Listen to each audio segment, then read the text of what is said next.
Okay, when it comes to like major crimes from the RCWs and like pretty much about what the crime is, like what it includes, like what's going on in that crime, like what it's about, and like how it's like ran in the court, like how the prosecutor like prosecuted and like, try to convince the jury like what's going on and try to get the person proven guilty. So one of the crimes from the RCWs, it's pretty major, is the theft in first degree.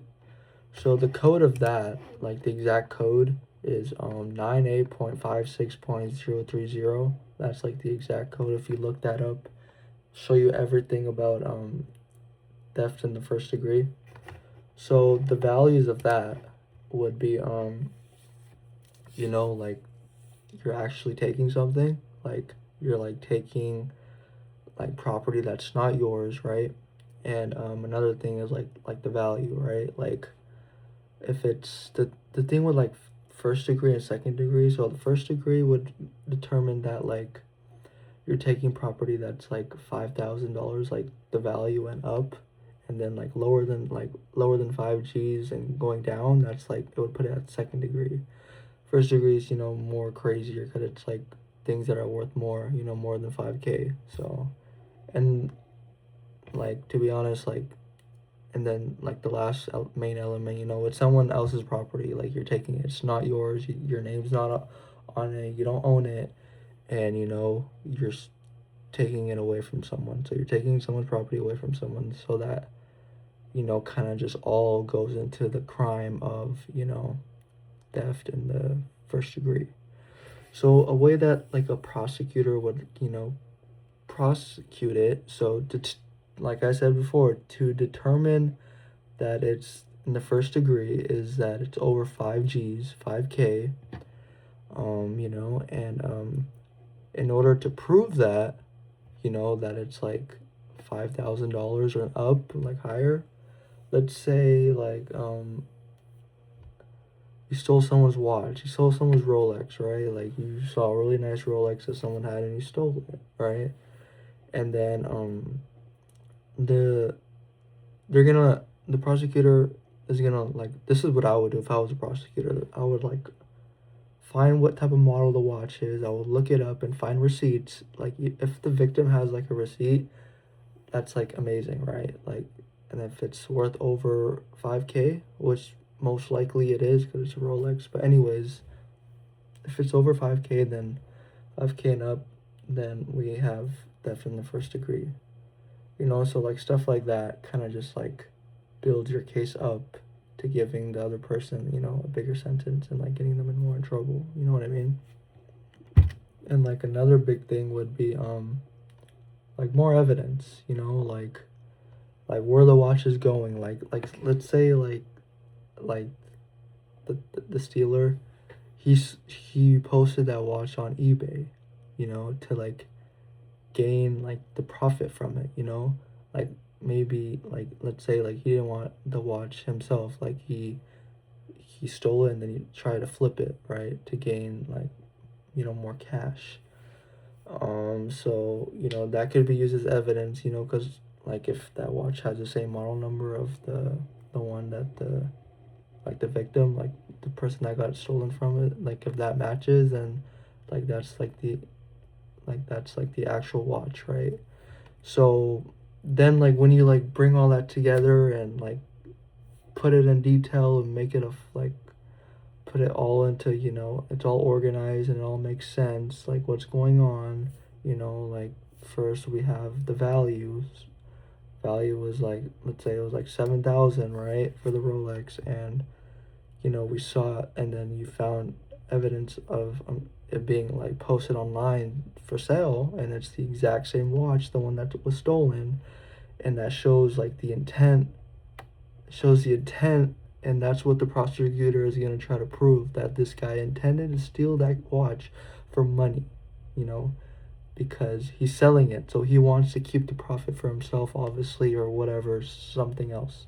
But it shows the intent there, that they obviously, they all like kind of just like shows what was going on in their mind, Like it shows like, you know, this guy really wanted to steal the watch and so he could flip it and make some money, right?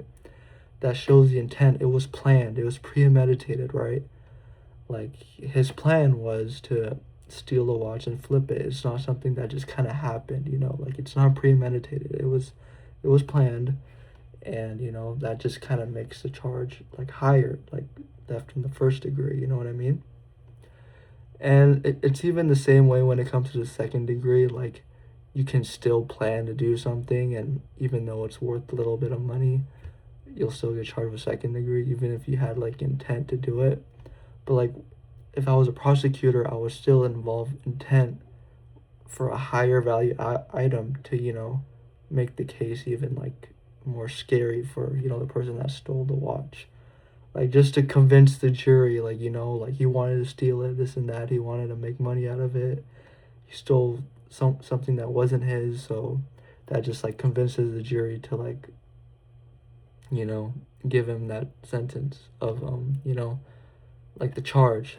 I don't know why I keep saying sentence, but like the charge of theft in the first degree, and that's like the highest of when it comes to like theft. You know, that's the highest, and then you have second, which is the only difference with second is just like value of under $5,000. Like everything else is kind of similar. Like, you know, you still have an intent to do something, or in most scenarios, like when it comes to that, like sometimes it's not intent, sometimes it's like criminal negligence, right? When it comes to like theft, like you say, like when it comes to that watch, like say it was your friend's watch, and you knew that it was stolen, you knew that watch was stolen from him, and you see that same watch, right? And you're like, oh my gosh, that's my friend's watch, I'm gonna take it and give it back to him.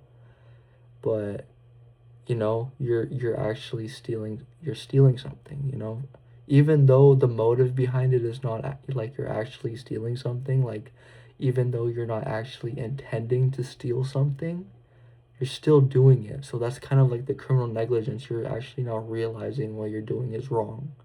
You know what I mean? Like you're just doing, just you're doing it in a good way to help somebody out, but when it comes to the law and like it's wrong. Like wrong is illegal. You know what I mean? Like when it comes to this type of stuff, like stealing something is wrong and it's illegal. You know what I mean? Okay, so another major crime would be assault in the second degree. Degree assault. So that RCW code, I have it here, is 9A.36.021. So that's the code for that. If you look that up, you'll see everything about assault in the second degree. Wait, hold on. Okay, all right. Assault in the second degree. So when it comes to that, the elements would be, you know, you're trying to like scare someone like really bad, like you're trying to like cause harm to them, and like you're trying to scare them, like your intent is to like really get them on their like tippy toes, and like, you know, like you're just like you're trying to it's like the harm is like mild, but it's still pretty high, because assault in the first, that's like where harm could like relate to death. You know what I mean? Like assault in the second, bro, my nose is so itchy.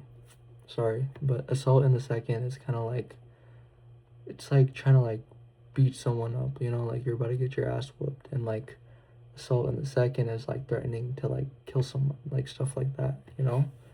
But what we're talking about assault in the second mainly, but you know, that would like the cause, like the result, I mean, would be like, you know, basically like injuries, like a broken jaw, broken teeth, nose, arm, like someone hurt you bad, right? And like what they're using, like deadly weapons, right? Like they can use a gun like to like scare you, you know, and then just start beating you up and going crazy, right? It's kind of like stuff like that. But what with the assault in the first, you know, they're threatening to actually kill you. You know what I mean? Because that's like the highest. When it comes to death, that's the highest. When it comes to, you know, set like the offenses, it's the highest, and then like the second is more mild, but it's still pretty serious.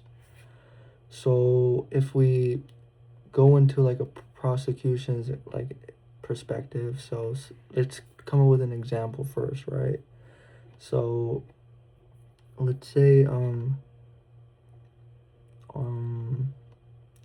let's say I'm the victim, right? And then there's this guy, he comes with like a gun, right? And he like he starts yelling at me for like some stupid reason, right? Like maybe I don't know, let's say like let's say I cut him off on the road. So this is a road rager, right? Right, and then he like follows me into a parking lot and he gets out, right? And then he has a gun on him.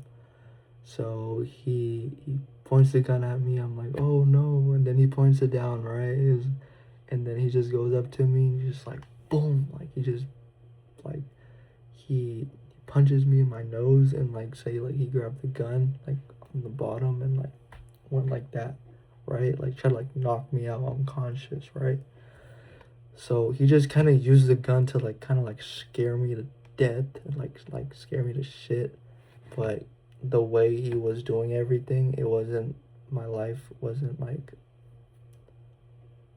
instantly at risk, like you're about to die, you know, like with the first is like you're like it's like actual like risk of you dying. But like with this one is, you know, you're just gonna get like injured badly. Like there's a difference. First one is you're gonna actually die, and the second one is like you're just gonna get really fucked up. And that's what happened to me, right? So when it comes to a prosecution, now let's say I'm the prosecutor and I'm trying to prove like, you know, it was pretty like bodily damaged harm, like substantial harm. I'm gonna get like I'm gonna gather up like medical like x-rays and stuff and like show the jury like look at his nose, it's broken, you know, look at his jaw, it's broken, like a bunch of medical records to prove that it was substantial harm, like it was like, you know, bad injuries. And then I'm gonna also try to get in contact with the weapon and, you know, explain like what happened, you know, that he took the gun, the bottom part, you know, like where you have the trigger, like I don't know what it's called, you like the trigger's right here, like that bottom piece, usually where you can pull out the mag like from those pistols. Just kind of went like that. Or let's say he did it from the pointy part, he just like tapped it on my head. Like some people do that to other people to like kind of get them unconscious.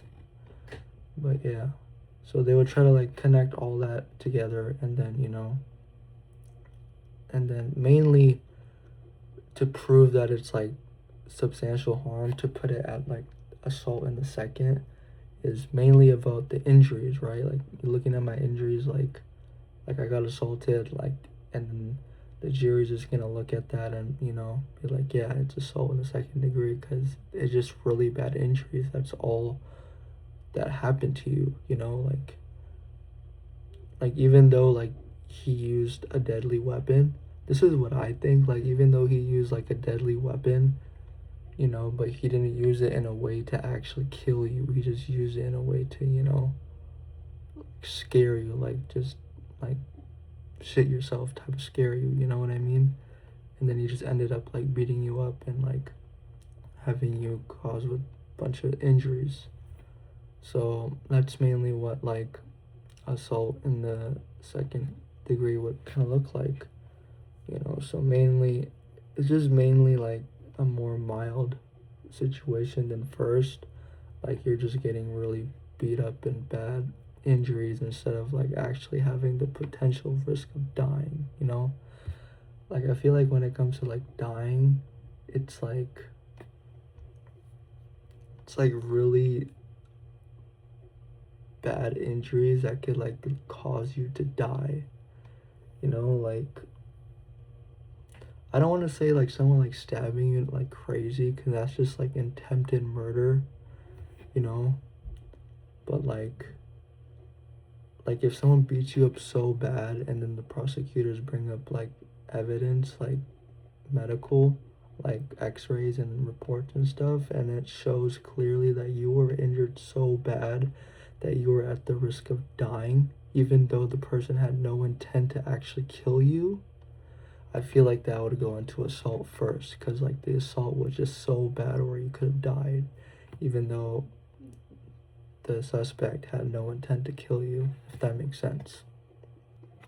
So for the last major crime, and this is honestly like the biggest crime, to be honest, is homicide. So there's all different types of homicides, right? There's murder first, murder second, manslaughter first, manslaughter second, capital murder. But what I'm going to be talking about is murder first. So the RCW code for that is 9A.32.030. Okay, so that's the code. So if you look that up, it's going to show you everything with murder first. And when I'm saying this, like saying that, like if you look that up, like that would be a way that I would like tell officers, like as advice to, like when it comes to like situations like that, like the crazy offenses, like all you gotta do is look up that code and you're gonna find everything about it, everything about what that whole offense has to do with when it comes to the state, like Washington State. But anyways, when it comes to murder first as a homicide offense, is basically, it involves a lot of like on purpose doing. So it's everything is premeditated and prehimited or prehimited. I don't know how to say it, but let's just say premeditated, prehimit. It was planned, okay? It was planned. So the difference between murder first and murder second, and I've said this before, is one is where you're planning it, and then one is where you're not planning it. That's pretty much the biggest difference. Like the first one, you're doing it on purpose. You know what you're doing. You have a plan, and you follow through with the plan. The second one, it just kind of happened, like there was no plan to actually do it like days before, hours before. It just happened, there was no plan. But we're talking about murder first. So a way to prove, like for prosecutions, like if I was a prosecutor, to prove that like someone had intent to kill this person, like when it comes to evidence, like I feel like it could be like notes or like emails, text messages. Like let's come up with an example, right? Like a case example. Let's say that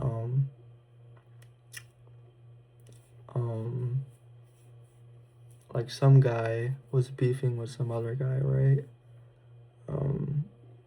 And they're just arguing back and forth, like on the phone, like on text message, and then one guy texts him, like let's picture their argument was so bad, right? Like it was like life or death at this point. Like what they were talking about was just bad.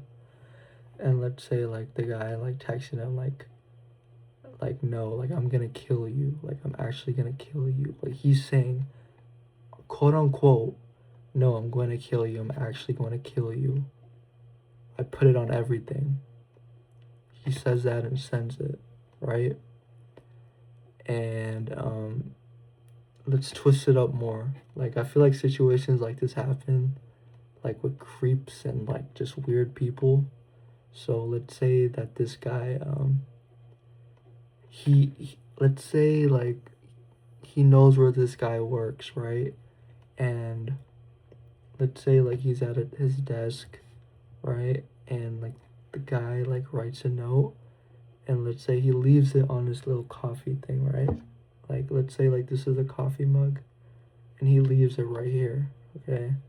And it says the same thing on text message. It says, I'm going to kill you, I'm actually going to kill you. I put it on everything. I think that's what I just said. But whatever he said on the text message, he's going to put on that mug, right? And then the guy's going to be like, he's going to know it's from him because it's literally the exact same words, right? So now he's scared, right? So now he's scared, and let's say he's just chilling in his house, and then the guy, is at his house, and let's say the guy just freaking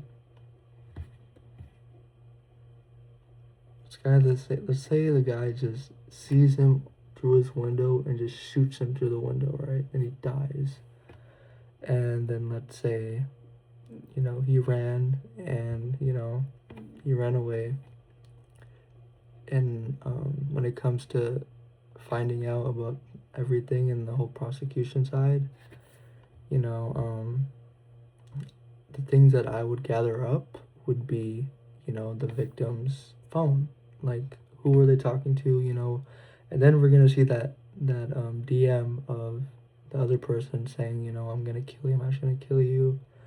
And then let's say we find that sticky note that we saw of the same quote unquote the same quote that we saw on the text message.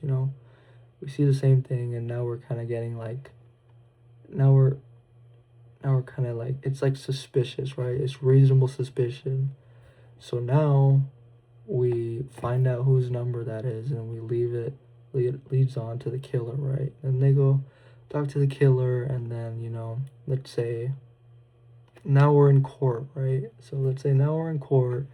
So me, the prosecutor, I would be like, he texted him this, and he gave a note to him also, saying that he was gonna kill him. And let's say we also have evidence of like his footprints at his house. Like, let's say he was on his grass and it was muddy, and he left footprints from his like boots or something, right? Like, let's say that his boots left a mark, and we tracked those boots onto him and it matches. So that's another piece of evidence that he was actually there at the time. And like, after we have all that, it kind of just shows that, like the timing and everything, like the guy dies a a day or 2 days later after him saying that to him, that he was gonna kill him. It's just showing that he had actual intent of killing him. Like, he planned it. Like, his main plan was to, scare him with that note and then go to his house and kill him.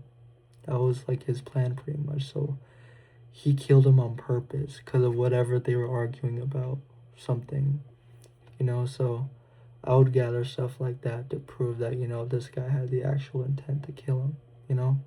It's not like they were like, this could go on to leading on to like murder in the second. So it's not like they were arguing in person and then they start beating each other up, and this guy like just beats him up too much where he dies. Like, there was no actual intent of killing him. But in this scenario, there was intent of killing him, as he literally told him days before action took place that he was going to kill him. He already planned it. He said it days before action took place, like I just said. And when action took place, he went by his word. Like, he did it on purpose. Like, he knew what he was doing, and he wanted to do it days before it actually happened. So that all just goes into intent. That's the biggest thing when it comes to murder in the first. Intent is actually wanting to kill someone, actually wanting to do something. And that same goes to like theft. Like, you're actually want to steal something.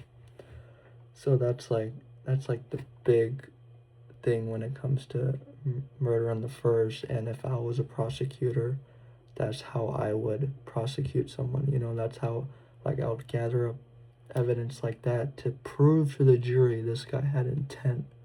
Like, they already know we did it, but now we have to figure out his mens rea to, like, because, like, we have to figure out his mental state.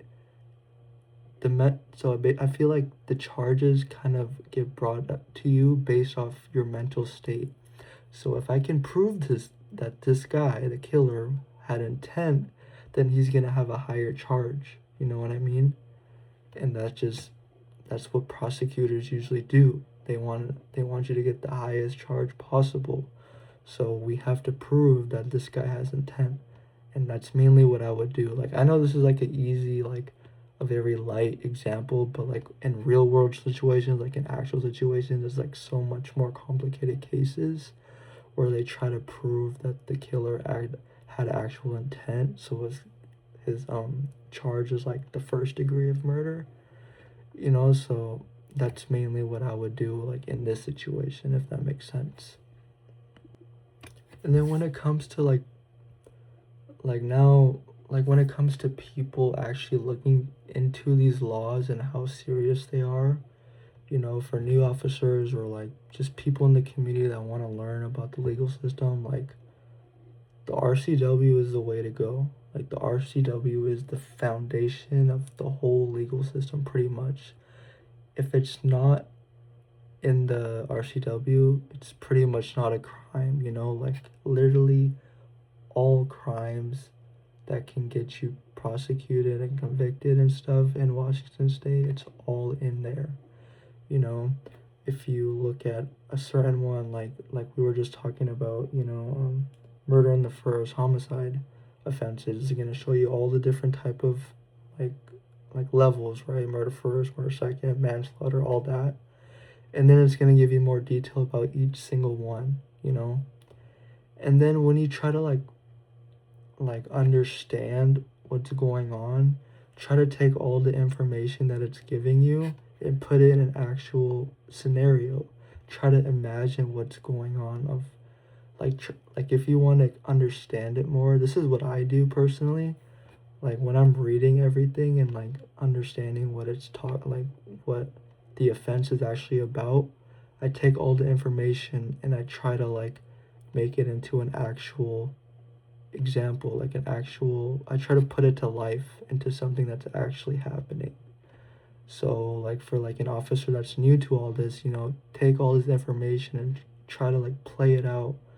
Imagine like what it's actually like imagine, you know, like come up with an example based off all the information you have, and then you'll know like it's like this and this and this. And then when you do that with multiple different offenses, especially when it comes to like the first and the second ones, you'll know like the differences, right? Because when I was reading about murder in the first and then murder in the second, I was like imagining how they like play out in an actual like crime scene, and I'm like now I'm realizing the difference that with murder the first, there's more intent and you're actually doing something on purpose to kill someone, and on murder the second, there's not really any intent. It just kind of happens. So you can do the same with manslaughter the first and manslaughter the second, and then like, you know, assault in the first, assault in the second. Same thing with theft. So like I feel like the main way to understand something in the RCWs is try to like take all the information and like put it into an actual real world like situation to really understand what's going on, you know, if that like makes sense. But that pretty much is it. Like, yeah, I pretty much talked about like three major offenses and how they are, how like an example of them and what they do, and then pretty much how if I was a prosecutor, I would build up evidence to prove the jury that this is it, you know, like how we were talking about homicide, like murder the first, I have to prove to the jury that this guy had intent with all the evidence that I have, you know, that I gained with this note, you know, the text message of him saying that he wanted to do it, you know, so it just proves that, you know, he had intent. But yeah, that like goes with everything else, like, you know, like when it comes to the theft, like we had to prove in order to make it the first, like we had to prove that the value that was stolen was over $5,000, which is by getting evidence of receipts and, you know, and then also having like intent to do it, which is like posting it online, you know, trying to gain profit from it. So that just shows intent that he wanted to actually steal it to get money out of it, like stuff like that, you know what I mean? But yeah, that's pretty much it.